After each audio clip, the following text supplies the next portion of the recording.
अवसर पर मुख्य अतिथि माननीय मंत्री बिहार सरकार पर्यावरण, वन एवं जलवायु विभाग, डायस पर उपस्थित माननीय कुलपति पटना विश्वविद्यालय प्रोफेसर गिरीश कुमार चौधरी साहब, बिहार राज्य प्रदूषण नियंत्रण परिषद के अध्यक्ष श्री अशोक कुमार घोष साहब,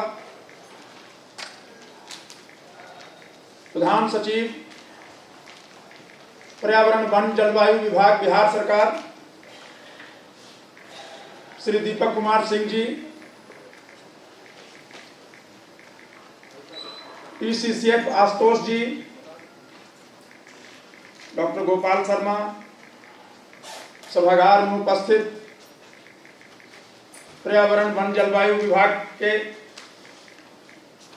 सभी पदाधिकारीगण, पटना विश्वविद्यालय के सम्मानित शिक्षकगण, छात्र छात्राएं, हमारे मछुआरे भाइयों जिनके सहयोग के बिना डॉल्फिन की सुरक्षा सुनिश्चित नहीं की जा सकती है, और पर्यावरण, वन एवं जलवायु परिवर्तन विभाग के अन्य कर्मचारीगण,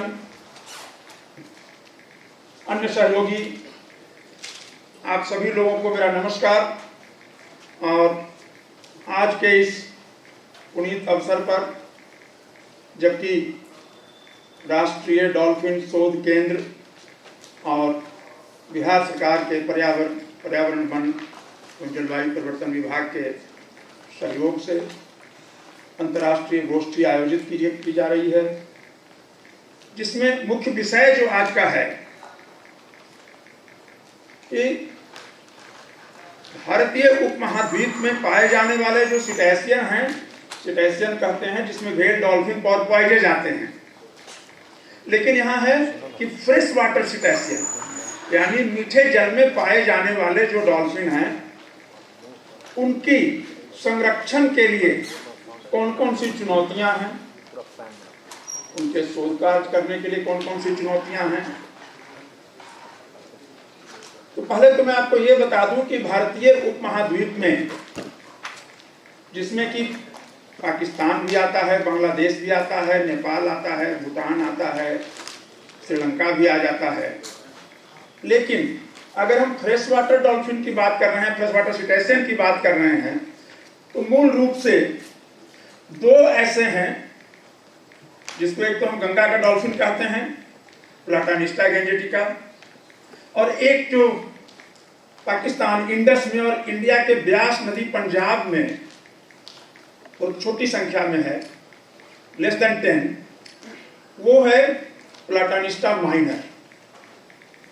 ये दोनों एक ही प्रजाति के थे, अब उनको अलग अलग स्पीसीज में इसी वर्ष मार्च महीने में 2021 में गिल ब्राउली, मैं भी उसमें शामिल हूँ, पाकिस्तान के उसमें साइंटिस्ट शामिल हैं, कुछ अमेरिका के साइंटिस्ट शामिल हैं। पिछले 20 वर्षों के प्रयास के उपरांत ये साबित करने में हम लोग सफल हुए हैं कि सिंधु नदी का डॉल्फिन और गंगा डॉल्फिन दोनों अलग अलग प्रजाति है, अलग अलग स्पीसीज है, जीनस सेम है, प्लाटानिस्टा। इसके बाद से अंतर्राष्ट्रीय स्तर की जो कमेटी होती है टैक्सोनॉमी का, उसने भी अप्रूवल दे दिया है, तो अब ये बिल्कुल मान्य हो गया है पूरे विश्व स्तर पर कि दो अलग अलग प्रजातियां हैं। इसके अलावा एक जो तीसरा है, जो डॉल्फिन तो नहीं है, वो है व्हेल ग्रुप का, लेकिन हम उसको इरावदी डॉल्फिन कहते हैं। इरावदी नदी है म्यांमार में, बर्मा में, वहां भी वो नदी में भी मिलता है, लेकिन इसके साथ साथ समुद्र के किनारे किनारे कोस्टल एरिया में, सुंदरबन में भी है। लेकिन भारतीय पूर्वी तट पर विशाखापत्तनम तक ही मिलता है, उसके साउथ में नहीं मिलता है वो।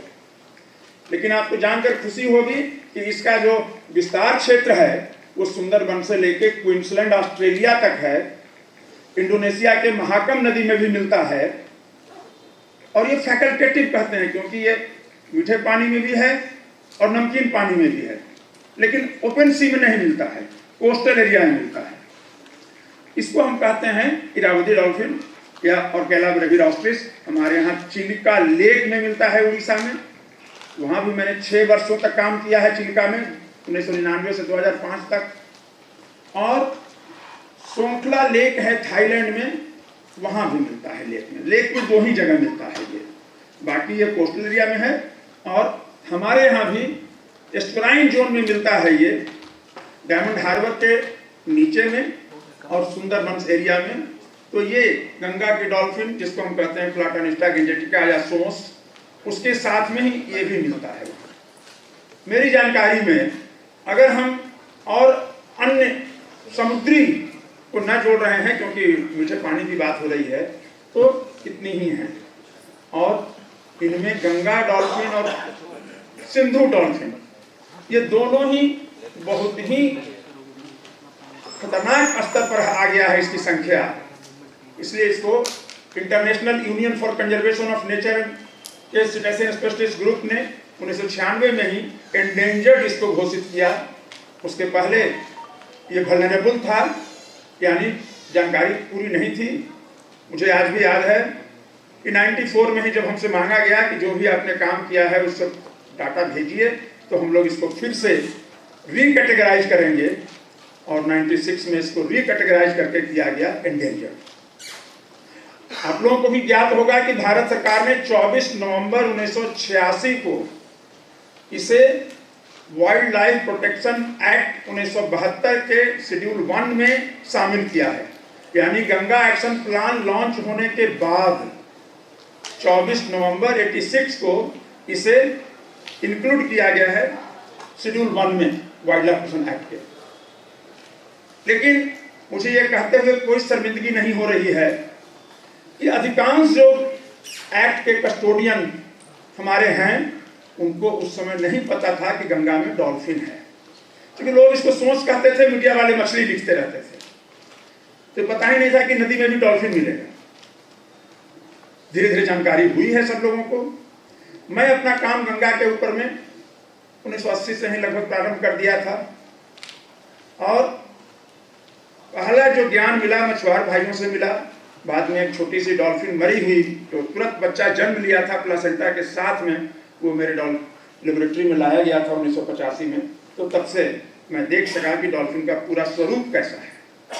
तो मित्रों, चुनौतियां हैं, क्योंकि न केवल इनकी हत्याएं होती हैं, बल्कि इनके जो वास स्थान है, हैबिटेट है, उस पर बहुत खतरा है। गंगा में पानी घटते जा रही है बहुत तेजी से, और गंगा में प्रदूषण का स्तर भी है।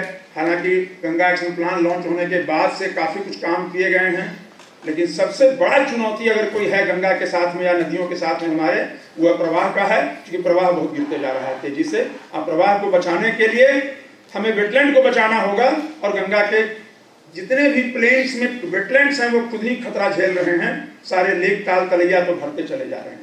तो ग्राउंड वाटर को रिचार्ज करते थे, ग्राउंड वाटर से पानी फिर गंगा में आता था। तो कई तरह की चुनौतियां हैं, जिसका विस्तृत विवरण मैं अपने व्याख्यान में दूंगा।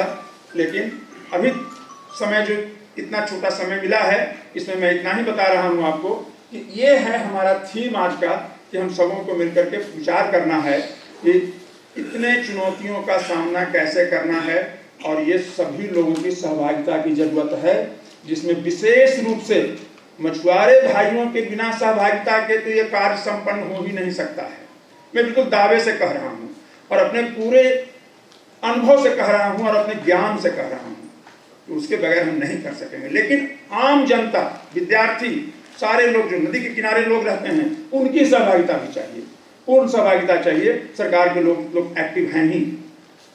इन्हीं कुछ शब्दों के साथ मैं आप सब लोगों से फिलहाल मैं अपनी वाणी को विराम देने की इजाज़त चाहता हूँ, और आप सब लोगों को मेरा बहुत बहुत धन्यवाद, और आयोजकों के लिए मैं आभार व्यक्त करता हूँ जिन्होंने इस मौके पर मुझे कुछ करने का मौका दिया। नमस्कार, धन्यवाद।